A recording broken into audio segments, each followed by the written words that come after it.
بسم الله الرحمن الرحيم.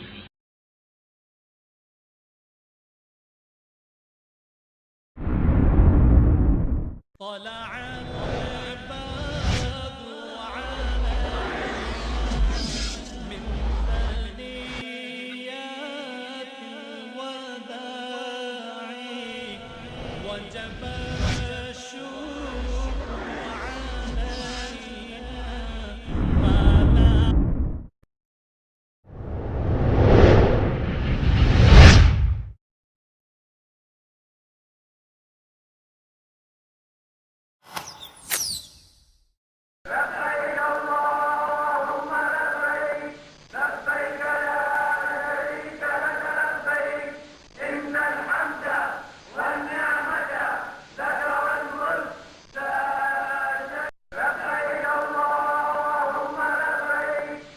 اللہ تبارک و تعالیٰ نے قرآن مقدس میں ارشاد فرمایا وَلِلَّهِ عَلَى النَّاسِ حِجُّ الْبَيْتِ مَنِ اسْتَطَاعَ إِلَيْهِ سَبِيلًا.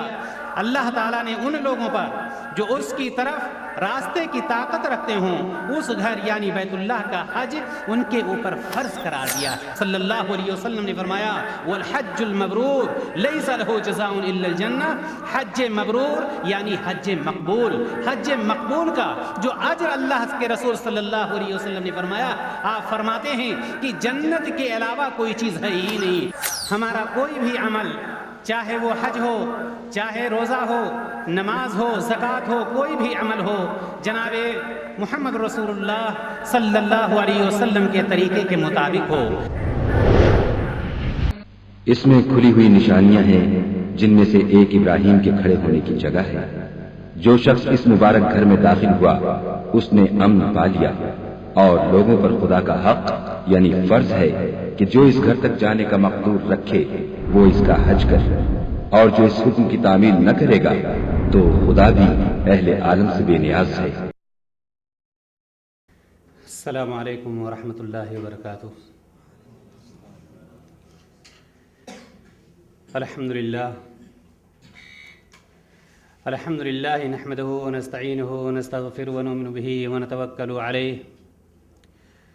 ونعوذ باللہ من شرور انفسنا ومن سیئات اعمالنا من يهده الله فلا مضل له ومن يضلل فلا هادي له ونشهد ان لا اله الا الله ونشهد ان محمدا عبده ورسوله. اما بعد فان خير الحديث كتاب الله وخير الهدي هدي محمد صلى الله عليه وسلم وشر الامور محدثاتها وكل محدثة بدعة وكل بدعة ضلالة وكل ضلالة في النار.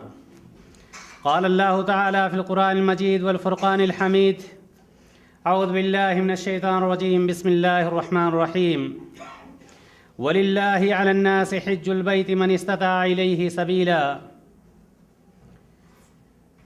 دینی بھائیو اور دوستو تمام قسم کی حمد و ثنا تعریف و توصیف بڑائی اور بزرگی اس وحدہ لا شریک کے لیے جو خالق کائنات اور مالک ارض و سما ہے اور لاکھوں کروڑوں درود و سلام اس ذات مبارکہ مقدسہ اور مطہرہ پر جن کا نام نامی اسم گرامی جناب محمد رسول اللہ صلی اللہ علیہ وسلم ہے. دینی بھائیوں اور دوستو آج اس مبارک محفل میں جس میں اکثر ہمارے وہ بھائی موجود ہیں جنہوں نے دفتر دعوت و ارشاد ثنائیہ قدیم سے 5 مستویٰ پاس کیا ہے. 5 مستویٰ پاس کرنے کا مطلب یہ ہے کہ آج آپ کے اندر بہت ساری معلومات کتاب و سنت کی روشنی میں موجود ہے جس سے آپ نہ کہ اپنے نفس ہی کو بلکہ دوسرے لوگوں کو بھی کتاب اللہ اور سنت رسول اللہ کی طرف بلا رہے ہیں. آج اس علمی محفل میں قرآن و حدیث کی روشنی میں بہت ہی اختصار کے ساتھ حج اور عمرہ کا طریقہ کیا ہے آپ کے سامنے پیش کرنا چاہتا ہوں. تاکہ یہ دعوت اور خاص طور سے یہ مہینہ جو حج کا مہینہ چل رہا ہے، دنیا کے گوشے گوشے سے لوگ سعودیہ کی سرزمین، مکہ مکرمہ کی سرزمین پر پہنچ کر اللہ تبارک و تعالیٰ کے گھر کا طواف کرنے کے لیے کوشاں ہیں۔ کتنے لوگ پہنچ چکے ہیں، کتنے لوگ راستے میں ہیں، اور کتنے لوگ ابھی انتظار میں ہیں، انشاءاللہ تعالیٰ عنقریب پہنچنے والے ہیں۔ آئیے ہم اور آپ یہ جانیں کہ اللہ کے رسول جناب محمد رسول اللہ صلی اللہ علیہ وسلم نے ہمیں اور آپ کو حج اور عمرہ کا صحیح طریقہ کیا بتلایا ہے، مردوں کو کس طرح سے طریقہ بتلایا ہے، عورتوں کو کس طرح سے طریقہ بتلایا ہے۔ دینی بھائیوں اور دوستو، کسی بھی عبادت کے لیے سب سے پہلے ہمارے اندر دو چیزیں ہونی چاہیے، اور وہ دو چیزیں یہ ہیں کہ سب سے پہلے ہمارے اندر اخلاص کا پایا جانا ضروری ہے۔ اخلاص، تاکہ یہ ہو سکے کہ ہماری یہ عبادت صرف اور صرف رضا الہی کے لیے ہے، ہماری یہ عبادت صرف اللہ کی رضا اور خوشنودی کے لیے ہے۔ اگر رضا الہی نہیں ہے، اخلاص نہیں ہے، تو وہ ہماری عبادت قبول نہیں ہو سکتی۔ اسی طرح سے دوسری چیز، ایک طرف اخلاص ہو اور دوسری طرف اتباع سنت ہو، یعنی یہ کہ ہمارا کوئی بھی عمل، چاہے وہ حج ہو، چاہے روزہ ہو، نماز ہو، زکوٰۃ ہو، کوئی بھی عمل ہو، جناب محمد رسول اللہ صلی اللہ علیہ وسلم کے طریقے کے مطابق ہو۔ تو سب سے پہلے ہم دو چیزوں کا خیال رکھیں کہ ہم اخلاص کے ساتھ قدم اٹھائیں، اور دوسری بات یہ ہے کہ ہم نبی کریم صلی اللہ علیہ وسلم کے بتلائے ہوئے طریقے کے مطابق وہ عمل کریں، کوئی بھی عبادت ہو، حج ہو یا دیگر کوئی بھی عبادت ہو۔ دینی بھائیوں اور دوستو، حج آپ جانتے ہیں کہ حج ارکان اسلام کا ایک اہم رکن ہے، اور حج ہر شخص کے اوپر فرض نہیں، بلکہ حج زندگی میں صرف ایک مرتبہ اس شخص پر فرض ہے جو صاحب استطاعت ہے، جس کو اللہ تبارک و تعالیٰ نے صاحب مستطیع بنایا ہے، اس لائق بنایا ہے کہ وہ اپنے گھر سے نکل کر خانہ کعبہ کا طواف کر سکے اور کوئی پریشانی اس کو لاحق نہ ہو۔ لیکن جو صاحب استطاعت ہیں ان کے لیے فرض ہے کہ پہلی فرصت میں اللہ تبارک و تعالیٰ کے گھر کی زیارت کریں اور اللہ تبارک و تعالیٰ کو راضی کرنے کی کوشش کریں۔ دینی بھائیوں اور دوستو، حج آپ جانتے ہیں کہ حج کہتے ہیں قصد کرنے کو۔ حج کا لغوی معنی اگر دیکھیں تو ہوتا ہے قصد کرنا یا ارادہ کرنا، لیکن اگر اصطلاح میں آپ دیکھیں تو حج کہتے ہیں اللہ تبارک و تعالیٰ کی رضا کے لیے، اس کی خوشنودی کے لیے خاص مہینے میں خاص بیت اللہ کی زیارت کرنا، یہ حج ہوتا ہے۔ اس لیے کہ حج کا وقت خاص ہوتا ہے، حج کے لیے سرزمین خاص ہے، ہر مہینے میں آپ حج نہیں کر سکتے ہیں، یا ہر جگہ آپ حج نہیں کر سکتے ہیں۔ اگر کوئی چاہے، اگرچہ حج کا مہینہ چل رہا ہے، لیکن اگر کوئی چاہے کل وقوف عرفہ کر لے، وہ نہیں کر سکتا ہے، اس لیے کہ اس کا وقت خاص ہوتا ہے۔ دینی بھائیوں اور دوستو، حج کے تعلق سے اللہ تبارک و تعالیٰ نے قرآن مقدس میں ارشاد فرمایا، وَلِلَّهِ عَلَى النَّاسِ حِجُّ الْبَيْتِ مَنِ اسْتَطَاعَ إِلَيْهِ سَبِيلًا۔ اللہ تعالیٰ نے ان لوگوں پر جو اس کی طرف راستے کی طاقت رکھتے ہوں، اس گھر یعنی بیت اللہ کا حج ان کے اوپر فرض قرار دیا۔ یعنی جو صاحب استطاعت ہو گیا، اب اس کو یہ نہیں سوچنا ہے کہ مجھے استخارہ کرنا ہے، حج کرنے جانا ہے یا نہیں۔ استخارہ ہر سفر کے لیے کرنا ضروری ہے، لیکن کرنا مستحب ہے، سنت ہے۔ نبی کریم صلی اللہ علیہ وسلم نے استخارہ کا حکم دیا ہے، لیکن یہ ہمیں نہیں سوچنا چاہیے کہ اس سال ہم یہ کام کر لیں اس کے بعد ہم حج کریں گے، نہیں۔ جب اللہ تبارک و تعالیٰ نے آپ کو صاحب استطاعت بنا دیا، جب اللہ تبارک و تعالیٰ نے آپ کو مال و دولت سے نواز دیا ہے، تو پہلی فرصت میں چاہیے کہ ہم حج کے لیے نکلیں اور اللہ تبارک و تعالیٰ کو راضی کریں۔ دینی بھائیوں اور دوستو، اللہ تبارک و تعالیٰ نے اور جناب محمد رسول اللہ صلی اللہ علیہ وسلم، حضرت ابو ہریرہ رضی اللہ تعالیٰ عنہ کی روایت آتی کہ حج کے متعلق جناب محمد رسول اللہ صلی اللہ علیہ وسلم ارشاد فرماتے ہیں، بخاری کی روایت کہ العمرۃ الی العمرۃ کفارۃ لما بینہما والحج المبرور لیس لہ جزاء الا الجنہ۔ نبی کریم صلی اللہ علیہ وسلم نے ارشاد فرمایا کہ ایک عمرہ جب کوئی کرتا ہے اور اس کے بعد دوسرا عمرہ کرتا ہے، ان دونوں کے بیچ میں جو خطائیں ہوتی ہیں، جو لغزشیں ہوتی ہیں، اللہ تبارک و تعالیٰ اس کو ختم کر دیتا ہے۔ اور نبی اکرم صلی اللہ علیہ وسلم نے فرمایا والحج المبرور لیس له جزاء الا الجنہ، حج مبرور یعنی حج مقبول، حج مقبول کا جو اجر اللہ کے رسول صلی اللہ علیہ وسلم نے فرمایا، آپ فرماتے ہیں کہ جنت کے علاوہ کوئی چیز ہے ہی نہیں، یعنی اس کا اجر اگر ہے، اس کا ثواب اگر ہے تو صرف اور صرف جنت ہے، اس کے علاوہ کوئی چیز ہے ہی نہیں۔ اسی طرح سے حضرت ابو ہریرہ رضی اللہ تعالی عنہ سے دوسری روایت آتی ہے جو بخاری ہی کی ہے، نبی کریم صلی اللہ علیہ وسلم ارشاد فرماتے ہیں من حج للہ فلم یرفث ولم یفسق رجع کیوم ولدتہ امہ۔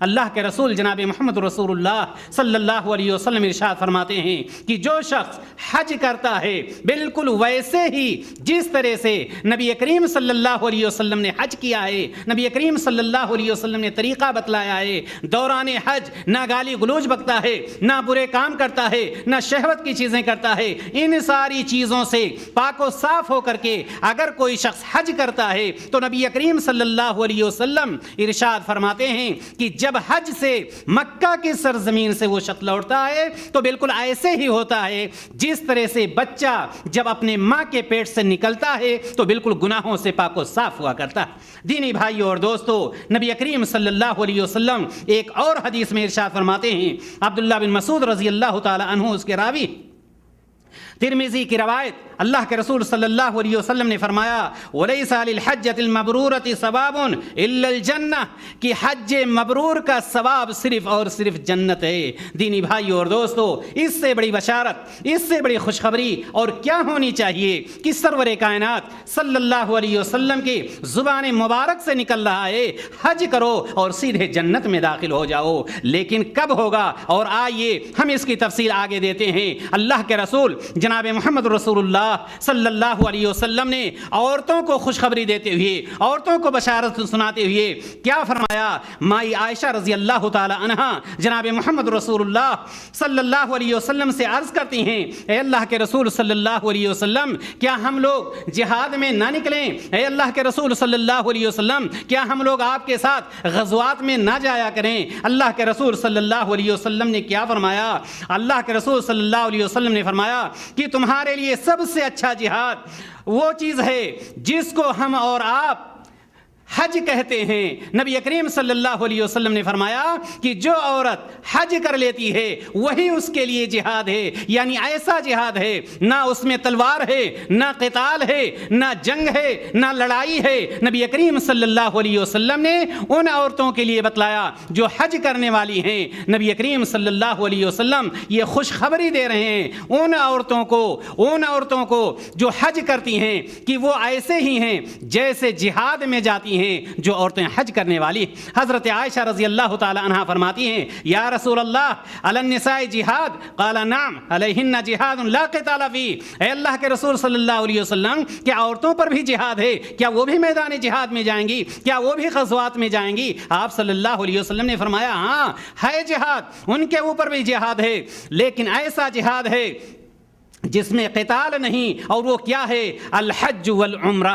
نبی کریم صلی اللہ علیہ وسلم نے فرمایا کہ وہ حج ہے اور عمرہ ہے کہ جہاد کے برابر ان کو ثواب ملتا۔ دینی بھائیوں اور دوستو، آئیے ہم اختصار کے ساتھ مردوں اور عورتوں کو لے کر کے یہ دونوں چیزیں سمجھتے ہیں کہ مردوں کو کس طرح سے حج کرنا ہے اور عورتوں کو کس طرح سے حج کرنا۔ دینی بھائیوں اور دوستو، آپ اس بات کو اچھی طرح سے جانتے ہیں کہ جیسا کہ آپ کو بتلایا گیا کہ اللہ تبارک و تعالیٰ قرآن مقدس میں فرماتا ہے الحج اشہر معلومات کہ حج کے مہینے جو ہیں وہ مشہور ہیں۔ وہ کون سے مہینے ہیں؟ شوال ہے، ذوالقعدہ ہے اور ذی الحجہ کے 10 دن ہوا کرتے ہیں۔ اسی طرح سے آپ کو یہ معلوم ہونا چاہیے کہ جب دن خاص ہو گیا، اسی طرح سے اللہ تبارک و تعالیٰ نے جناب محمد رسول اللہ صلی اللہ علیہ وسلم کے ذریعے سے ہمیں اور آپ کو ایک طریقہ اور بتلایا ہے۔ وہ طریقہ کیا ہے؟ وہ طریقہ یہ ہے کہ حج کرنے اگر ہم جائیں تو مکہ کے چاروں طرف جگہ متعین کر دی گئی ہے کہ یہاں سے ہم نکلیں گے، یہاں سے ہم اپنے لباس کو بدلیں گے، یہاں سے ہمارا یہ طریقہ ہوگا، نبی کریم صلی اللہ علیہ وسلم نے اس کے لیے جگہ متعین کر دی ہیں۔ ذوالحلیفہ آپ جانتے ہیں جو کہ مدینہ سے آنے والے، مدینہ کے لوگ یا جو اس راستے سے جو لوگ آتے ہیں وہاں سے احرام باندھتے ہیں، جو مکہ سے تقریباً 430 کلومیٹر کے واقع 430 کلومیٹر پر واقع ہے۔ اسی طرح سے یلملم جو کہ سعدیہ کے نام سے مشہور ہے، یہ یمن اور اس طرف سے آنے والے لوگ یہاں سے احرام باندھتے ہیں جو تقریباً مکہ سے 100 کلومیٹر کے فاصلے پر واقع ہے۔ اسی طرح سے قرن المنازل جس کو السیل الکبیر اور قرن الثالب بھی کہا جاتا ہے، یہ مکہ سے تقریباً 90 کلومیٹر کی فاصلے پر ہے۔ یہاں سے ریاض کی طرف سے جو لوگ جاتے ہیں یہ سارے لوگ یہیں سے آپ جانتے ہیں کہ طائف جو قرن المنازل ہے یہاں سے احرام باندھ کر کے گزرتے ہیں۔ اسی طرح سے جحفہ جو اہل شام اور اہل مغرب کا میقات ہے، یہ جو ہے مکہ سے تقریباً 200 کلومیٹر کے فاصلے پر ہے۔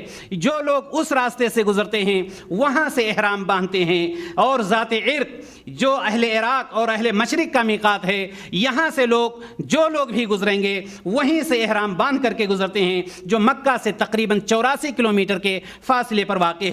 میرے بھائیو اور دوستو، اب یہ سمجھ لیا آپ نے کہ جس راستے سے بھی کوئی گزرے گا میقات سے اس کو گزرنا ہے، چاہے مرد ہو چاہے عورت ہو۔ اگر کوئی بغیر حج کی نیت کے، بغیر عمرہ کی نیت کے گزرنا چاہتا ہے، اس کے لیے کوئی ضروری نہیں ہے کہ وہ احرام باندھے، لیکن اگر حج کا ارادہ ہے، عمرہ کا ارادہ ہے تو سب کو وہاں سے احرام باندھنا ہے۔ آئیے ہم اور آپ دیکھیں کہ احرام ہم کیسے باندھیں گے۔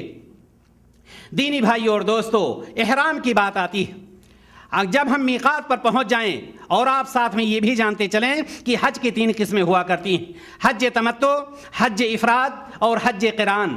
یہ تینوں ساتھ میں لے کر ہم چلتے ہیں اور ہم یہ بتلاتے ہیں کہ کس طرح سے ایک شخص حج کرے گا۔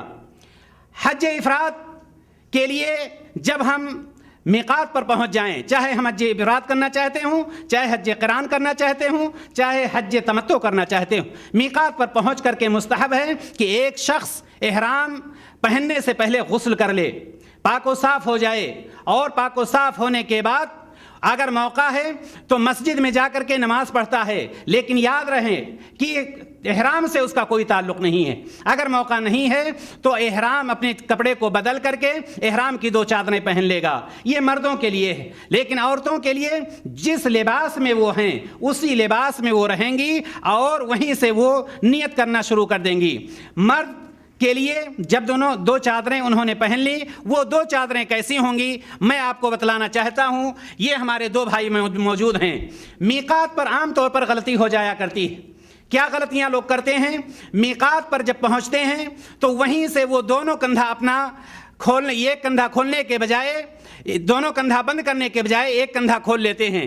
جیسے ہمارے بھائی یہ آگے جو ہو رہے ہیں، یہ دیکھیے میقات پر پہنچنے کے بعد جب میقات سے نیت کی جاتی ہے، احرام پہنا جاتا ہے، یہ ایسا کرنا ضروری نہیں ہے، بلکہ ہونا ہی نہیں چاہیے۔ کیا طریقہ صحیح ہے؟ وہ طریقہ یہ ہمارے بھائی جو دوسرے کھڑے ہوئے ہیں، دونوں کندھا وہاں پر بند ہونا چاہیے۔ افسوس کے ساتھ کہنا پڑتا ہے کہ کچھ ہمارے بھائی ایسے ہوتے ہیں جو میقات سے لے کر جو خاص طور سے حج افراد اور حج قران کرتے ہیں 10 تاریخ تک اسی طرح سے رہتے ہیں، حالانکہ وہ طریقہ بالکل غلط ہے کہ میقات سے آپ کا کندھا کھلا ہوا ہو، بلکہ آپ کا کندھا دونوں بند ہونا چاہیے۔ جس طرح سے یہ ہمارے بھائی جو آگے کھڑے ہیں، یہ ان کا کندھا بند ہے۔ میقات سے معلوم یہ ہوا کہ مردوں کے لیے یہ ہے کہ دونوں کندھا بند ہونا چاہیے۔ عورتوں کے لیے کیا چیز ہے؟ عورتوں کے لیے ہے کہ وہ نہ نقاب پہنیں گی اور نہ دستانہ پہنیں گی۔ ابھی دونوں نے نیت نہیں کی ہے، دونوں کندھا بند ہے، اور کوئی عورت ہے اس نے نقاب ختم کر دیا اور اسی طرح سے دستانہ اتار دیا۔ لیکن عورت ایسی صورت میں کیا کرے گی؟ کیا نقاب اتار کر بے پردہ ہو جائے گی جہاں پر غیر محرم لوگ موجود ہیں؟ نہیں، عورت بے پردہ نہیں ہوگی، بلکہ اس کے لیے ضروری ہے پردہ کرنا ضروری ہے، لیکن یاد رکھیں کہ نقاب نہیں پہنے گی۔ سوال یہ پیدا ہوتا ہے کہ جب نقاب نہیں پہنے گی اور بے پردہ بھی نہیں رہے گی، تو اس کو کیا کرنا ہے ایسی صورت میں؟ میرے بھائیو اور دوستو، حضرت عائشہ رضی اللہ تعالی عنہا کی روایت آتی ہے کہ جب ہم لوگ احرام کی حالت میں ہوتے، نبی کریم صلی اللہ علیہ وسلم کے ساتھ میں ہوتے، اور جب کوئی قافلہ سامنے سے گزرتا تھا تو ہم اپنی چادروں کو چہرے پر کھینچ لیا کرتے تھے، اپنے دوپٹے کو کھینچ لیا کرتے تھے، بالکل ایسے ہی جیسے ایک عورت ہے اور اس نے مثال کے طور پر اس کے پاس دوپٹہ ہے، اس نے پورے چہرے پر اپنے اس طرح سے کر لیا ہے اور وہ چہرے کو اپنے چھپا رکھی ہے، یا اسی طرح سے عورتوں کو یہ طریقہ معلوم ہے کہ وہ گھما کر کے اس طرح سے بھی اپنے چہرے پر دوپٹہ ڈال سکتی ہیں تاکہ چہرے پر پردہ رہے، نہ کہ یہ ہو کہ بے پردہ رہیں گی۔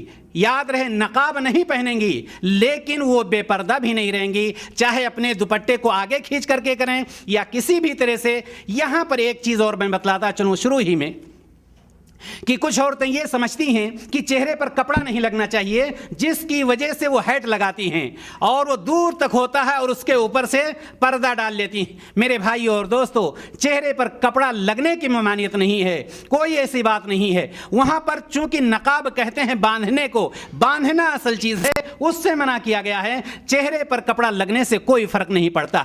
یہاں سے اب ہم چلتے ہیں، یعنی ایک عورت ہے وہ پردہ کر لے گی اور ایک مرد ہے وہ اپنے دونوں کندھے کو ڈھانپ لے گا۔ اگر کوئی شخص حج تمتع کر رہا ہے تو اس کو جانتے ہیں حج تمتع میں حج اور عمرہ دونوں چیزیں ہیں۔ حج تمتع کرنے والا عمرہ کی نیت کرے گا لبیک اللہم عمرتن، جبکہ حج قران کرنے والا کہے گا لبیک اللہم حجن و عمرتن، چونکہ قران میں حج اور عمرہ دونوں ایک ساتھ ہوتا ہے اور اس میں آگے میں چل کر کے بتلاؤں گا کہ کیا فرق ہوتا ہے۔ جبکہ حج افراد کرنے والا نیت کرے گا، مرد ہو یا عورت، لبیک اللہم حجن، چونکہ اس میں صرف اور صرف حج ہوا کرتا۔ تینوں نے نیت کر لی، کوئی بھی طریقہ ہو، مرد نے بھی اور عورت نے بھی، تینوں میں سے کوئی بھی طریقہ رہا ہو۔ اب یہاں سے مرد کے اوپر سر پہ وہ کپڑا نہیں رکھ سکتا ہے، ناخن نہیں کاٹ سکتا، بال نہیں کاٹ سکتا، خوشبو نہیں لگا سکتا، بری شکار نہیں کر، یہ ساری چیزیں اس کے لیے حرام ہو جاتی ہیں۔ اسی طرح سے عورت کے لیے بھی ناخن کاٹنا، بال تراشنا، خوشبو لگانا، یہ ساری چیزیں، نقاب پہننا، دستانہ پہننا، یہ ساری چیزیں اس کے لیے حرام ہو گئی۔ یہاں سے نیت کرنے کے بعد مکہ کے لیے نکل پڑیں گے۔ مکہ کے لیے نکل پڑے، سب سے پہلا کام جو ہوگا نیت کرنے کے بعد وہ چیز کیا ہے؟ تلبیہ۔ تلبیہ لبیک اللہم لبیک، لبیک لا شریک لک لبیک، ان الحمد والنعمت لک والملک لا شریک لک۔ مردوں کو بھی پڑھنا چاہیے اور عورتوں کو بھی پڑھنا چاہیے۔ مردوں کو چاہیے کہ تیز آواز سے پڑھیں اور عورتوں کو چاہیے کہ اگر فتنے کا ڈر ہو تو وہ آہستہ سے پڑھیں، اور آج کل کوئی ایسی جگہ پائی ہی نہیں جاتی جہاں پر غیر محرم موجود نہ ہوں، لہٰذا دونوں تلبیہ پڑھتے ہوئے خانہ کعبہ کی طرف نکل پڑیں، کسی بھی میقات پر وہ پہنچے رہے ہوں۔ راستے میں تلبیہ پڑھیں، ذکر و اذکار کریں، قرآن کی تلاوت کریں، یہاں تک کہ مکہ پہنچ جائیں۔ مکہ پہنچنے کے بعد آپ کوئی بھی حج کر رہے ہوں تینوں قسموں میں سے، مکہ پہنچنے کے بعد آپ اپنا سامان جہاں پر آپ کی رہائش ہے وہاں پر رکھتے ہیں، اور رکھنے کے بعد خانہ کعبہ کا رخ کریں گے۔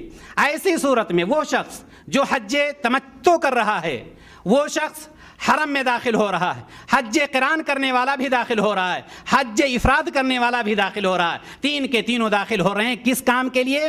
طواف کے لیے۔ طواف کا طریقہ کیا ہوگا؟ طواف کا طریقہ سب کو معلوم ہے کہ حجر اسود کے سامنے پہنچ کر کے سب سے پہلے مردوں کو چاہیے کہ جو دونوں کندھا بند تھا، اب ایسی صورت میں یہ دیکھیے کندھا کھل گیا۔ یہ طواف قدوم میں اب یہاں پر اس کو کہا جاتا ہے استباء۔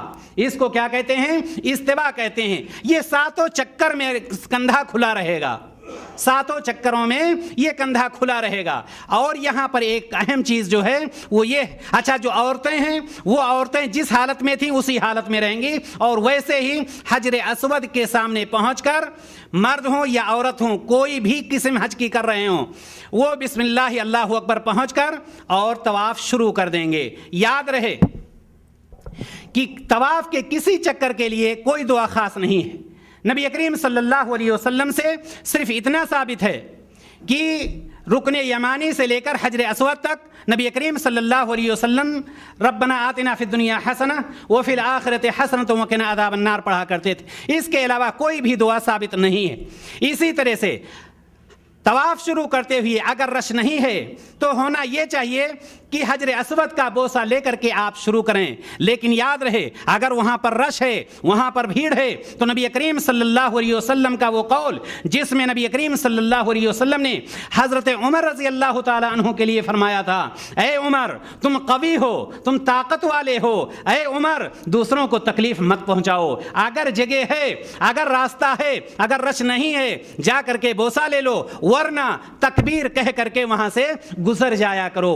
یاد رہے میرے بھائی اور دوستو کہ تکبیر کہنے کی صورت میں یعنی اللہ اکبر کہنے کی صورت میں ہاتھ کو چوما نہیں جائے گا، بلکہ صرف حجر اسود کی طرف اشارہ کیا جائے گا اور اشارہ کر کے آپ طواف شروع کر دیں گے۔ شروع کے طواف کے 3 شروع کے چکروں میں مردوں کو رمل کرنا چاہیے۔ رمل کہتے ہیں تیز چال چلنے کو۔ ایک تو استوا ہے، 7 چکروں میں ایسے ہی رہے گا، ساتھ میں رمل ہے۔ رمل کا کچھ لوگوں نے طریقہ یہ سمجھا ہے کہ دوسروں کو گراتے ہوئے، دھکا دیتے ہوئے، پھاڑتے ہوئے ہم آگے نکل جائیں، حالانکہ یہ طریقہ نہیں۔ نبی کریم صلی اللہ علیہ وسلم نے وہاں پر جو طریقہ بتلایا یعنی چھوٹے چھوٹے قدموں کے ساتھ تیز چلنا۔ میرے بھائی ذرا چل کے بتلائیں کوئی سامنے۔ رمل کی صورت میں کیسے چلیں گے آپ؟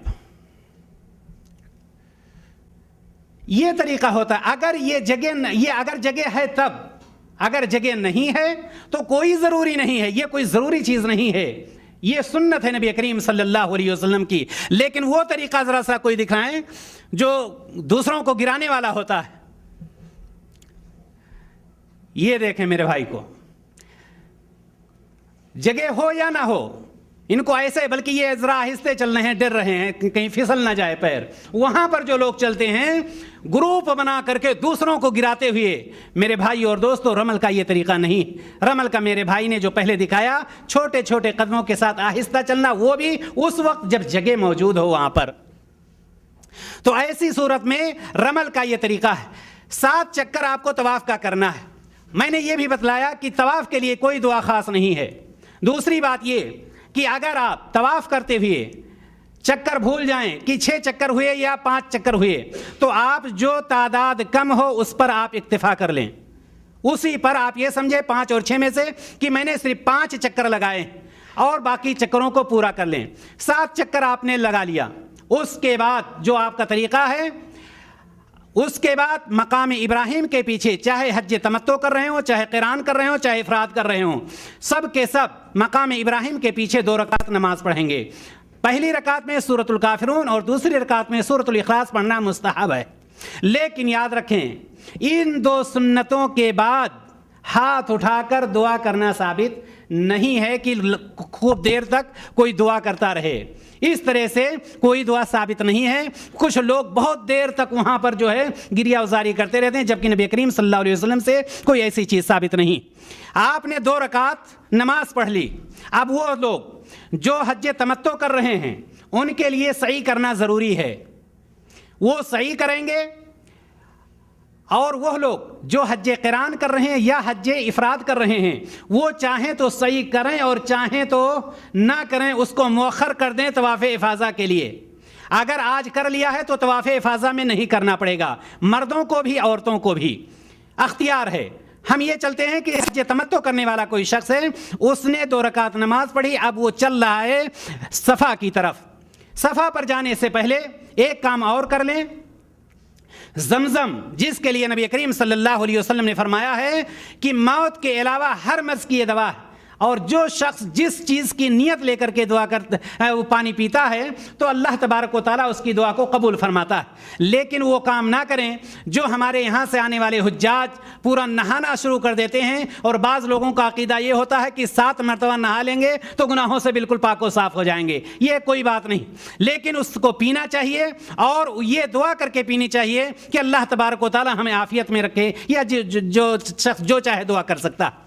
صفا کی طرف چلیں گے آپ۔ صفا پر پہنچنے سے پہلے ان الصفا والمروة من شعائر الله فمن حج البيت او اعتمر فلا جناح عليه ان يطوف بهما ومن تطوع خيرا فان الله شاكر عليم، یہ آیت پڑھنی چاہیے صفا پر پہنچنے سے پہلے۔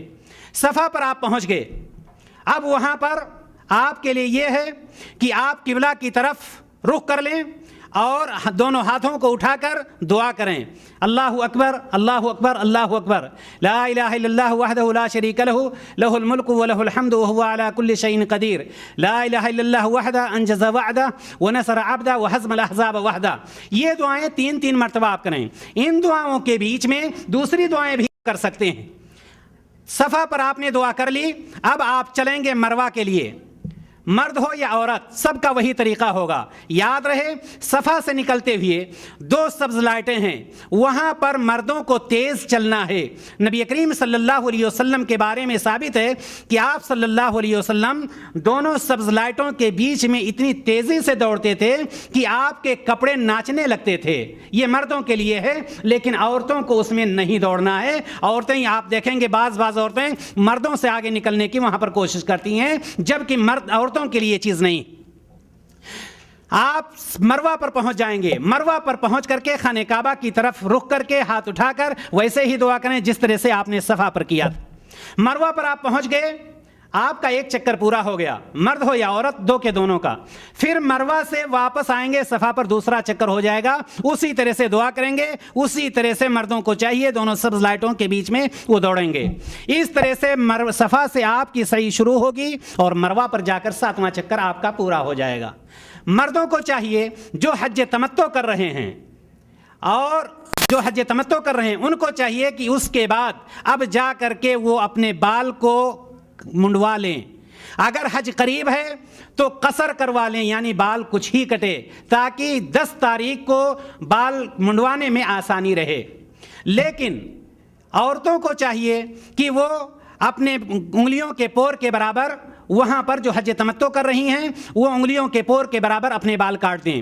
حج تمتع کرنے والے اب عمرہ سے فارغ ہو چکے ہیں۔ تمتع کے معنی ہوتے ہیں فائدہ اٹھانے کے۔ اب یہ لوگ بالکل حلال ہو جائیں گے، وہ ساری چیزیں جو ان پر حرام ہو چکی تھیں وہ ساری چیزیں ان کے لیے حلال ہو گئیں۔ لیکن وہ لوگ جو حج قران کر رہے ہیں یا حج افراد کر رہے ہیں، اگر انہوں نے صحیح کر لیا ہے تو وہ اپنے بال کو نہیں کٹائیں گے، بلکہ اسی احرام کی حالت میں وہ باقی رہیں گے۔ اسی احرام کی حالت میں وہ باقی رہیں گے۔ کب تک باقی رہیں گے؟ 10 تاریخ تک۔ اب یہ سمجھ لیجئے کہ ایک شخص حج تمتع کر رہا ہے، وہ حلال ہو گیا اور جا کر اپنے ہوٹل پر ٹھہر گیا جہاں پر وہ ٹھہرا ہوا۔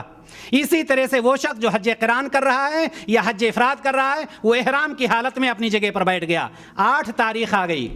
8 تاریخ کو حج تمتع کرنے والے کے لیے ہے، چونکہ احرام کھول دیا تھا، اب وہ حج کی نیت دوبارہ کرے گا۔ کہاں سے کرے گا؟ جہاں پر وہ بیٹھا ہوا ہے، جہاں پر وہ رہ رہا ہے، نہ کہ مسجد عائشہ چلا جائے، نہ کہ حرم مکی میں چلا جائے، نہیں، جہاں پر ہے وہیں سے احرام پہنے لبیک اللہم حجن کر کے وہ منی کے لیے نکل جائے گا۔ اور جو لوگ احرام ہی کے حالت میں تھے، یعنی حج قران کرنے والے یا حج افراد کرنے والے، وہ اسی حالت میں منی کی طرف روانہ ہو جائیں گے۔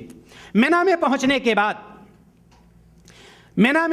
کے بعد کوئی بھی حج کرنے والا ہو، چاہے حج تمتع ہو، چاہے قران ہو، افراد ہو، مرد ہو یا عورت ہو، سب کو نبی کریم صلی اللہ علیہ وسلم کا طریقہ یہ ہے کہ وہاں پہنچنے کے بعد ظہر، عصر، مغرب، عشاء، فجر کی نماز اور 4 رکعت والی نمازیں قصر کر کے پڑھیں گے، یعنی 2 رکعتیں کر کے اپنے اپنے اوقات میں، ظہر کی نماز ظہر کے وقت میں، عصر کی نماز عصر کے وقت میں قصر کر کے۔ عروہ بن ہشام اپنے باپ سے روایت کرتے ہیں کہ نبی کریم صلی اللہ علیہ وسلم نے منی میں 4 رکعت والی نمازیں 2 رکعت کر کے پڑھی ہیں۔ حضرت ابوبکر صدیق رضی اللہ تعالی عنہ نے 4 رکعت والی نمازیں 2 رکعت کر کے پڑھی ہیں۔ حضرت عمر رضی اللہ تعالی عنہ نے 4 رکعت والی نمازیں 2 رکعت کر کے پڑھی ہیں۔ حضرت عثمان رضی اللہ تعالی عنہ نے 4 رکعت والی نمازیں 2 رکعت کر کے پڑھی ہیں۔ معلوم یہ ہوا کہ نبی کریم صلی اللہ علیہ وسلم اور یہ ہمارے خلفاء سے سب سے یہ ثابت ہے کہ وہاں پر منی میں 4 رکعت والی نمازیں قصر کر کے پڑھی جائیں گی اور اپنے اپنے وقت پر پڑھی جائیں گی۔ یہ ہمیں نہیں دیکھنا ہے کہ ہمیں چونکہ ہم یہاں پر کافی دنوں سے ہیں تو ہمیں 4 رکعت ہی پڑھنا، نہیں، قصر کر کے ہم پڑھیں گے جو نبی کریم صلی اللہ علیہ وسلم کا طریقہ۔ فجر کی نماز ہم نے پڑھ لی 8 تاریخ کو، 9 تاریخ کی صبح میں آگے۔ اب ایسے 9 تاریخ جب صبح ہو جائے، سورج تھوڑا اوپر ہو جائے، اس وقت ہم نکلیں گے کہاں کے لیے؟ عرفہ کے لیے. وہ عرفہ جس کے بارے میں نبی کریم صلی اللہ علیہ وسلم نے فرمایا ہے الحج عرفہ، یعنی حج عرفہ کا وقوف جو ہے وہی اصل حج ہوا کرتا. عرفہ کے لیے آپ جائیں گے، کوئی بھی آپ حج کر رہے ہوں، مرد ہوں یا عورتیں ہوں، کوئی بھی ہوں. عرفہ میں پہنچنے کے بعد وہاں پر وقوف عرفہ ہر شخص کے اوپر واجب ہے. عرفہ میں پہنچ جائیے یہاں تک کہ ظہر کا وقت ہو جائے. عرفہ میں جو آپ کا کام ہے جمع تقدیم کریں گے. خیال رہے کہ حدود عرفہ ہی میں رہیں، حدود عرفہ سے آپ باہر نہ ہونے پائیں. ظہر کی نماز کا وقت ہوگا، وہاں پر مسجد سے خطبہ ہوتا ہے، اور آج کل اللہ کے فضل سے بہت ہی سہولت ہوتی ہے کہ ریڈیو پہ فوراً نشر کیا جاتا ہے. وہاں پر آپ خطبہ سنیں. اگر مسجد تک جا سکتے ہیں الحمدللہ، نہیں جا سکتے ہیں جہاں خیمے میں ہیں، جماعت کے ساتھ ایک اذان 2 اقامت کے ساتھ جمع تقدیم کر کے ظہر اور عصر کی نماز پڑھیں گے. نبی کریم صلی اللہ علیہ وسلم نے اسی طرح سے وہاں پر نماز ادا کی. جمع تقدیم کا مطلب یہ ہے کہ ظہر کی اذان دی جائے گی، ظہر کی 2 رکعت نماز پڑھ لی گئی اقامت کہہ کر کے، اور اس کے فوراً بعد پھر دوسری اقامت کہہ کر کے عصر کی نماز پڑھ لی جائے گی. تقدیم یعنی عصر کی نماز کو آپ نے مقدم کر دیا ظہر کے ساتھ. یہاں پر چونکہ یہ بہت اہم وقت ہوتا ہے، انسان کو یہ چاہیے کہ اپنا وقت ٹیلی فون میں، موبائل سے اور اس سے اور اس سے یا گپ شپ میں نہ گزارے، بلکہ زیادہ سے زیادہ یہاں پر دعائیں کرنی چاہیے. چونکہ اللہ تبارک و تعالی عرفہ کے دن جتنے لوگوں کو جہنم سے آزاد کرتا ہے پورے سال میں کسی بھی دن آزاد نہیں کرتا. سب سے زیادہ عرفہ کے دن اللہ تبارک و تعالی جہنمیوں کو آزاد کرتا ہے. اس لیے ہمیں اور آپ کو سب سے زیادہ وہاں پر دعاؤں کا خیال کرنا چاہیے. قرآن کی تلاوت میں لگے رہیں، ذکر و اذکار میں، تسبیح و تحلیل میں لگے رہیں. عرفہ کی جو اہم دعا ہے لا الہ الا اللہ وحدہ لا شریک لہ لہ الملک ولہ الحمد وہو علی کل شیء قدیر، یہ دعا آپ وہاں پر زیادہ سے زیادہ پڑھتے رہیں.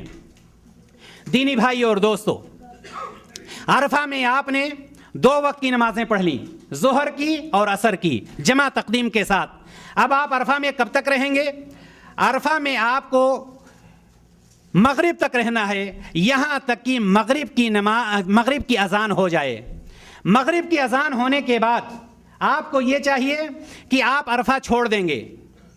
مغرب کی اذان ہونے کے بعد عرفہ آپ کو چھوڑ دینا ہے، نماز نہیں پڑھنی ہے. نماز کہاں پڑھیں گے؟ مزدلفہ میں پہنچ کر کے. جب مزدلفہ میں پہنچیں گے تو وہاں کا طریقہ یہ ہے جمع تاخیر، یعنی وہاں پر جمع تاخیر کی جائے گی. مغرب کی نماز کو مؤخر کر کے عشاء کے ساتھ، مغرب کی 3 رکعتیں اور عشاء کی 2 رکعتیں، 1 اذان اور 2 اقامت کے ساتھ. کچھ لوگ وہاں پر پہنچنے کے بعد، مزدلفہ میں پہنچنے کے بعد پوری رات عبادت میں لگا دیتے ہیں، جبکہ نبی کریم صلی اللہ علیہ وسلم سے 2 چیزوں کے علاوہ کچھ بھی ثابت نہیں ہے. نبی کریم صلی اللہ علیہ وسلم نے دونوں نمازیں ادا کی، وطر کی نماز ادا کی، بس اس کے علاوہ پوری رات آپ نے آرام فرمایا، پھر فجر کی نماز ادا کی. یاد رکھیں وطر کی نماز نبی کریم صلی اللہ علیہ وسلم نے وطر کی نماز اور فجر کی 2 سنتیں یہ نہ آپ نے سفر میں چھوڑی ہیں نہ حضر میں، ہمیشہ آپ پڑھتے رہیں، اس لیے وہاں پر بھی ادا کی جائے گی.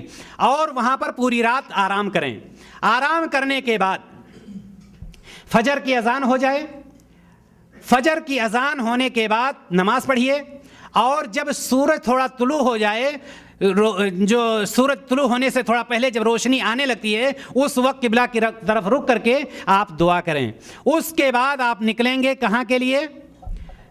منی کے لیے. اب ہو گئی آپ کی 10ویں تاریخ جو اصل کام ہے. اس رات میں آرام کرنا اسی لیے زیادہ مناسب ہے چونکہ 10 تاریخ کو بہت زیادہ کام ہوتا. آئیے ہم دیکھیں 10 تاریخ میں کام کیا ہوتا ہے. لیکن اس سے پہلے منی میں جو ہوتا ہے، منی میں کچھ لوگوں نے یہ سمجھا، مزدلفہ میں کچھ لوگوں نے یہ سمجھا کہ یہاں سے کنکریاں لینا بالکل ضروری ہے. کنکریاں لینا ضروری نہیں. اگر کنکریاں آپ کو مل جاتی ہیں آپ کنکریاں لے لیجئے، وہ بھی کنکریاں چنے کے دانے سے کچھ بڑی ہوں، نہ کہ بڑے بڑے ڈھیلے لے کر کے اور شیطان کو مارنے جا رہے ہوں. چنے کے دانے سے کچھ بڑی کنکریاں اگر نہیں ملتی ہیں، منی میں کہیں بھی آپ کنکریاں لے سکتے ہیں. جس خیمے میں ٹھہرے وہاں سے بھی کنکریاں آپ لے سکتے ہیں. آپ منی پہنچ جائیں گے،